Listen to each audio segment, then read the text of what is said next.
بسم اللہ الرحمن الرحیم قل واللہ احد اللہ صمد لم یلد ولم یولد ولم یکن لہ کفوا احد صدق العظیم۔ السلام علیکم ورحمۃ اللہ وبرکاتہ۔ سب سے پہلے تو آج ہمارے ایک بہت بڑے بہادر صحافی جناب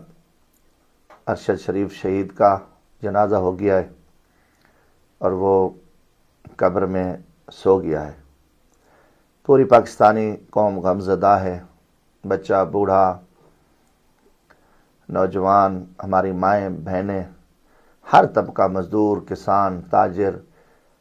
ہر گھر، ہر دروازے پہ جو ہے نا یہ ایک غم ہے اور یقیناً دلی تکلیف ہوئی ہے۔ ارشد شریف شہید ایک بہادر انسان تھے، شہید زندہ ہے اور ہمارا ایمان ہے کہ وہ اللہ کے ہاں کھاتا بھی ہے، پیتا بھی ہے اور اس کا بڑا مقام ہے۔ ارشد شریف صاحب کا پورا گھرانہ عظیم ہے، غازی، شہدا، اور ان کی اس میرے پاک وطن پاکستان کے لیے بہت بڑی قربانی ہے۔ تو ارشد شریف صاحب بھی ایک حکمت کے تحت سنت نبی بھی ہے، جب حالات ایسے ہو جائیں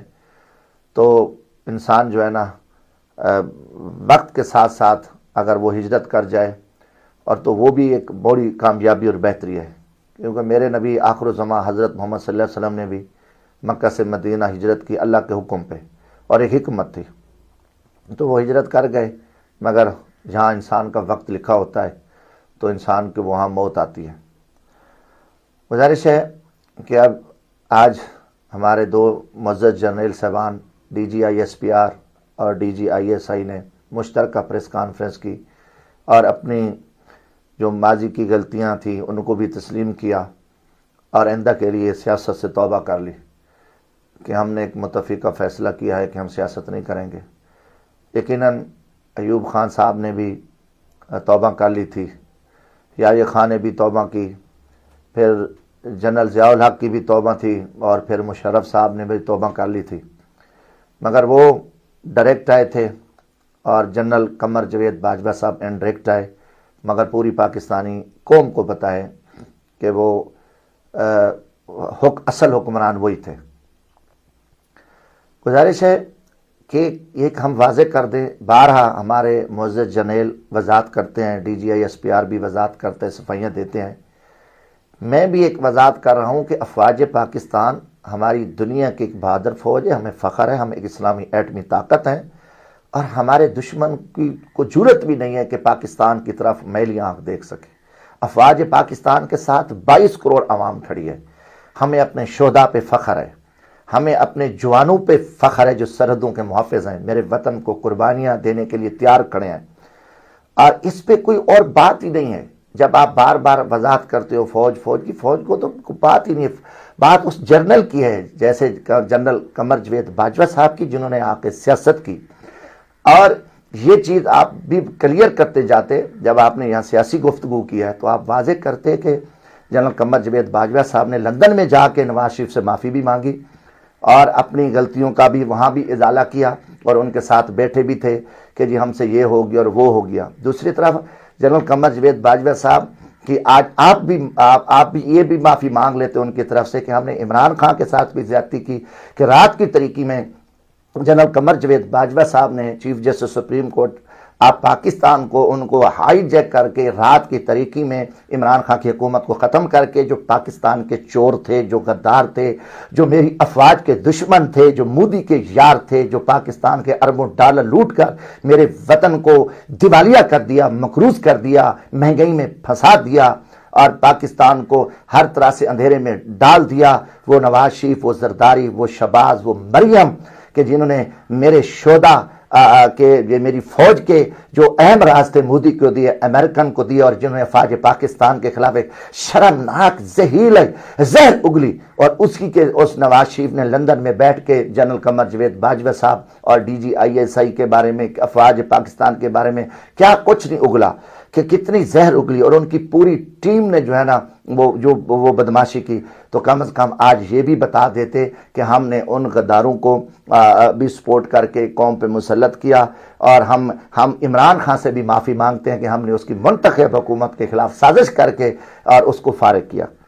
کم از کم آج قوم یہ مان جاتی کہ کم از کم آج ہمارے دونوں جنرل سچ بول رہے ہیں۔ آپ نے ان چوروں نواز شریف، کیونکہ آپ کی پریس کانفرنس میں ایک پاپٹ قسم کے جو صحافی تھے، جو قصیدہ خواں تھے، جنہوں نے اپنی مرضی کے سوالات کرنے تھے، کیونکہ یہ بدقسمتی ہے کہ ہمیشہ ہی جو بادشاہوں کے دربار میں جاتے ہیں وہ چاپلوس جاتے ہیں، تو یا آپ نے من پسند لوگوں کو جو ہے نا بلا کے اور من پسند کے سوالات کی اور سیاسی پریس کانفرنس کی، اور پھر آپ نے ایک پریس کانفرنس فیصل وارڈر سے بھی کرائی کہ جس نے اس کو اچانک یہ چیزیں یاد آ گئیں اور وہ بہت کچھ کہنے کو آ گیا۔ بارہ میں یقیناً میں ہمیشہ سچ بولا ہوں، میں عام آدمی ہوں اور میں نے یہ پریس کانفرنس سنی ہے۔ میں اپنی پارٹی پاکستان عوامی راج کا موقف 22 کروڑ عوام کے سامنے رکھنا چاہتا ہوں۔ اللہ کرے کہ ہمارے جنرل جو ہے نا یہ توبہ کر لیں، اور جب ان کی ذات کی بات آتی ہے، پھر جب ان کی ذات جب سیاست کرتے ہیں، یہ پھر فوج کو ساتھ ملاتے ہیں، تو یہ بھی اچھا نہیں کرتے۔ اور آج 22 کروڑ عوام دیکھ رہی ہے کہ ایک طرف ایک چور، ایک کرپٹ حکومت ہے، نالائق حکومت ہے، اور جو ایک امپورٹڈ حکومت ہے جو فراڈ کے ذریعے بنی، کوئی آئین نہیں ہے، کوئی قانون نہیں ہے، یہ بدماشی اور غنڈہ گردی کے طور پہ بنی ہے، یہ ڈنڈے کی طاقت پہ بنی ہے، کیونکہ 22 کروڑ عوام کو پتہ ہے کہ رات کی تاریکی میں اور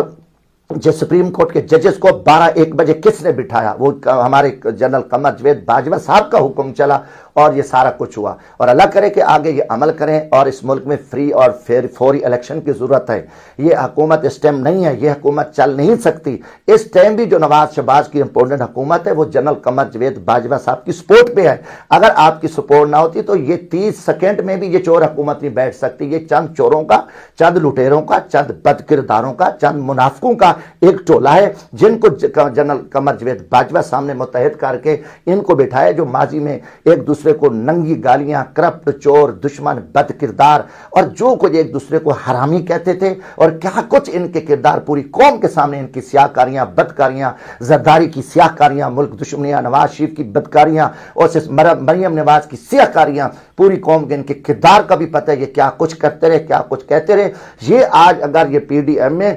یہ چوروں اور بدماشوں کا پاکستان دشمنوں کا جو ٹولہ ہے، وہ جنرل قمر جاوید باجوہ صاحب کی مرہون میڈیا ہے کہ ان چوروں کو اکٹھا کر کے ایک منتخب حکومت کو ختم کیا۔ آپ نے عمران خان کی حکومت ختم کرائی تھی، اور دوسرا یہ راستہ تھا کہ آپ الیکشن کرا دیتے اور اس ملک میں اس ٹائم یہ صورتحال نہ بنتی اور پاکستان مسائل سے نہ گرتا۔ جب آپ نے 22 کروڑ عوام کے خلاف فیصلہ کر کے شہباز شریف جیسے قومی مجرم کو اور ان کی پوری کرپٹ ٹیم کو آپ نے NRO دیا اور آپ نے ان کے حق میں فیصلے کرائے اور ان بد کرداروں کو مسلط کیا، تو پھر 22 کروڑ عوام نے آپ پہ انگلی اٹھائی۔ جو یہ بات انگلی اٹھائی، جو سوشل میڈیا پہ باتیں ہوئی، جو جناب جنرل قمر جاوید باجوہ صاحب کے باتیں میں ہوئی، وہ اسی وجہ سے ہوئی کہ آپ نے چور حکومت کو، نواز شریف کرپٹ کو، پاکستان دشمن، افواج پاکستان کے دشمنوں کو آپ نے حکومت دی، اور یہ آپ کی بات نہیں ڈھکی چھپ، آپ پتہ ہے، آپ جتنی بھی چھپتے رہیں پتہ لگ چکا ہے۔ تو اس لیے مجھے بڑا دکھ ہوا، اور یہ ایک سیاسی پریس کانفرنس تھی اور صرف مسلم لیگ نون کی اور پی ڈی ایم کی ایک سپورٹ میں تھی اور آپ نے کی، مگر میں ابھی بھی کہتا ہوں کہ ہم آپ اگر صحیح وضاحت کرتے، آپ اگلے پچھلے سب چیزیں آپ کلیئر کرتے تو وہ نظر آ جاتی۔ آپ نے یہ کہہ دیا کہ جی وہ ہمیں آفر ملی تھی اور آپ کو ہم ہمیشہ کے لیے جو ہے نا آرمی چیف رکھیں گے اور فلاں کریں گے، یہ تو ٹھیک ہے، یہ تو بھی نظر آ رہا ہے کہ آپ نے کس کے بارے میں بات کی ہو، وہ بھی پوری پاکستانی قوم سمجھتی ہے، مگر اللہ میرے وطن کی حفاظت کرے۔ ہم انشاءاللہ ہم سچ کہتے رہیں گے، ہم ملک کے لیے بہتری کے لیے ہم نے جو بھی تنقید برائے اصلاح کی، اور ہمیں ڈر اللہ کا ہے، کسی کا خوف نہیں ہے، نہ کبھی سوچا ہے، نہ ہم کبھی ڈرتے ہیں۔ وہ اور لوگ ہیں جو ممی ڈیڈی جو آپ ان کو ڈراؤ، دھمکاؤ، اٹھاؤ، یہ کوئی ایسا مسئلہ نہیں ہے۔ ہم اس وطن کے لیے تن من دھن جان حاضر ہے، اور ہم اس کی خود مختاری کے لیے، اس کی خوشحالی کے لیے، پاکستان کی ترقی کے لیے ہم ہمیشہ آواز اٹھاتے رہیں گے۔ اللہ تعالیٰ میرے وطن کی حفاظت کرے۔ میرا ایمان ہے انشاءاللہ پاکستان قیامت تک قائم رہے گا اور اس کو کوئی ضرر نہیں پہنچے گی، مگر اس میں جو منافق ہیں، جو چور ہیں، جو لٹیرے ہیں، جو کرپٹ ہیں، بددیانت ہیں، ان کو کم از کم ہم ہر چوک چوراہے پہ بے نقاب کرتے رہیں گے۔ اللہ حافظ۔ پاکستان زندہ باد۔